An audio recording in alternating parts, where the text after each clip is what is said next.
નમસ્કાર મિત્રો, હું છું જયેશ હિરપરા. કૃષિ મિત્ર ચેનલમાં આપનું હાર્દિક સ્વાગત છે.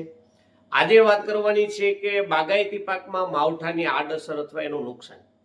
હવે બાગાયતી પાક જે કાંઈ છે, ચીકુ છે, આંબા છે કે લીંબુડી છે, આ બધા પાક જે છે એ આપણને વર્ષે એકવાર ઉત્પાદન આપતા હોય છે. હવે એમાં જે કલાક દોઢ કલાકનો જે પવન આવ્યો તેમાં આંબામાં જોઈએ તો કે કેરી ઘણી બધી ખરી ગઈ છે. ચીકુ જોઈએ તો કે ચીકુ જે હતા એ પણ ઘણા બધા ખરી ગયા છે, લીંબુ પણ ખરી ગયા છે. એટલે માર્કેટમાં અત્યારે એનો ફ્લો વધી જાય અને ભાવ ના મળે, કાચા હોય અને પાછળથી હવે ઉત્પાદન પણ ઘટે. એટલે બાગાયતી પાકમાં જોઈએ તો વધારે પડતી નુકસાની છે. એના નિવારણ માટે જોઈએ તો કે આમ બીજું કંઈ નિવારણ થતું નથી, પણ જે ભાંગતૂટ થઈ હોય, ડાળીઓ તૂટી હોય તો એ ડાળીઓને વ્યવસ્થિત કાપી અને ત્યાં કોપર સલ્ફેટ અને ચૂનો એનું પણ જે બોર્ડો મિશ્રણ આવે છે એ લગાવી શકાય. એ ના લગાવવું હોય તો આપણે કોપર જે ઓક્ઝીક્લોરાઇડ છે એ અને ફૂગનાશક કોઈ પણ હોય ટ્રાયસાયક્લિઝોલ તો એ કાપ્યા પછી ત્યાં એનો છંટકાવ કરવો કે જેનાથી આપણે ડાયબેક જે કહેવાય ડાળીનો સુકારો એ આગળ ના વધે. હવે આમ જોઈએ તો કે મેજોરિટી હોય તો કે આમાં ડાયબેક આવતા પાકમાં લીંબુ અને આંબા એ બે પાકમાં વધારે હોય છે. હવે એના માટે જ્યારે આ વાવાઝોડામાં જે કાંઈ નુકસાની થઈ છે કે જે ખરણ થયું છે અથવા ડાળીઓ આડાવળી અટવાઈ ગઈ છે અને ડાળીને આપણે જે સરખી કરીએ છીએ તો એને કટિંગ કર્યા પછી તે જ દિવસે કોપર ઓક્ઝીક્લોરાઇડ અને ટ્રાયસાયક્લિઝોલનો તે જ દિવસે છંટકાવ કરી દેવો તો એનાથી આપણને આગળ બીજું નુકસાન ના જાય.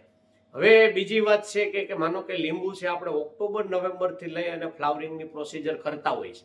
હવે અત્યારે જ્યારે માર્ચ એપ્રિલમાં આપણે એમાં વળતર લેવાનો કે રળવાનો સમય હોય ત્યારે એમાં અત્યારે જે એક ધારું ખરી જાય છે તો હવે નવું આપણે એમાં ફ્લાવરિંગ લગાડી અને સેટ કરવા જાય તો એ જુલાઈ ઓગસ્ટમાં જ્યારે એનું ઉત્પાદન મળે હોય તો એમાં આપણને એ ઉત્પાદનમાં ત્યારે ભાવ ના હોય.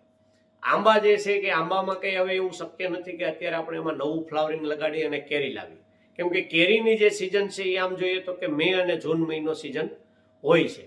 એટલે આ નુકસાન રહેતું જ હોય છે. પણ જે ઝાડ નમી ગયા છે કે ઝાડ આડાવડા થયા છે એ એક ફેર કરી શકાય. બીજું એક એગ્રીકલ્ચર યુનિવર્સિટીની ભલામણ છે કે જ્યારે બાગાયતી પાક હોય અને પવન સામે રક્ષણ મેળવવા માટે જે શરૂના ઊંચા ઝાડ જે આવે છે કે નીલગીરીના જે ઊંચા ઝાડ આવે છે કે ફરતી આપણે બોર્ડર કરેલી હોય તો પવનની જે આપણે આ ઝાપટ લાગે છે અને જે નુકસાની થાય છે એ નુકસાનીમાં આપણને રાહત મળે.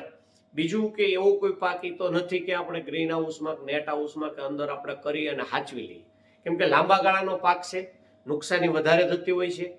એમાં આવું થાય એટલે રોગ જીવાત પણ ઘણી બધી આવે છે. આપણે આગલો પણ એક વિડીયો મૂક્યો હતો કે આંબામાં આવતા રોગ વિશેનો.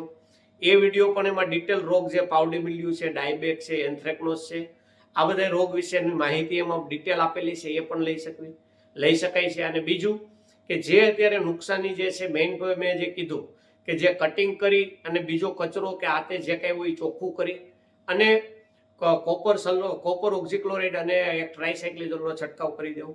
બીજું કે ઘણું બધી વખત અત્યારે થડે ચોખ્ખા કરી અને આપણે ઓલો સફેદ ચૂનો લગાડતા હોય છે તો ચૂના સાથે કોપર છે અને એક બીજું ક્લોરોપાયરીફોસ છે એ બે મિક્સ કરી અને થડે લગાવવામાં આવે તો ચાલીને જે ચાલતી જીવાત જે કે છે કે થડેથી ઉપર ચડે છે એ જીવાતનું પણ નિયંત્રણ થઈ શકે.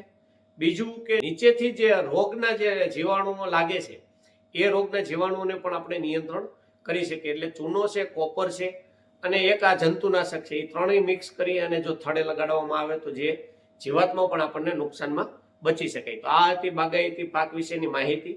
જો વિશેષ માહિતી જોતી હોય તો આપણે ડિસ્પ્લે ઉપર જે નંબર બતાવવામાં આવ્યો છે એ નંબર ઉપર તમે ફોટા મોકલી અને વિશેષ માહિતી પણ તમે લઈ શકો છો. આ વિડીયો સારો લાગ્યો હોય તો અન્ય ગ્રુપમાં શેર કરો અને અમારી ચેનલ સાથે જોડાયેલા રહો. નમસ્કાર.